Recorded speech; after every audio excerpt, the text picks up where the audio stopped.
पार पुजाईंदो झूलेलाल। जय झूलेलाल।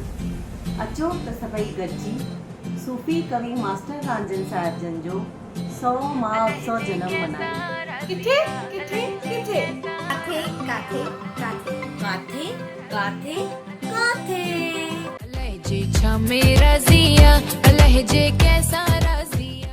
जी हाँ दोस्तों, वॾे फ़ख्र ऐं अलहदे अंदाज़ में तव्हांखे ॼाण थी ॾींदी वञे त NCPSL ऐं HRD मिनिस्ट्री मास्टर रांझन भवन जे पारां डॉक्टर राम जवाहरानी जन जे रहनुमानीअ हेठि हिकु यादगार रात जंहिंमें सुहिणा सिंधी अची करे शिरकत कंदा ऐं सदीअ जे कवि संगीतकार ऐं गायक जो जनमॾींहुं ॾाढे फ़ख्र श्रद्धा ऐं धाम धूम सां मल्हायो वेंदो।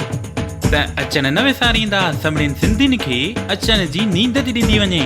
26 जून ॾींहुं जुमो शाम जो 7 बजे त असीं गॾिजंदासीं master Ranjhan YouTube channel live ते ऐं master Ranjhan Facebook page live ते।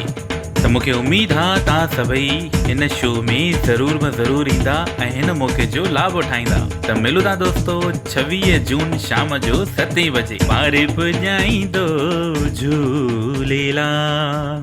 त तव्हां सभु ज़रूर ईंदा। जय झूलेलाल।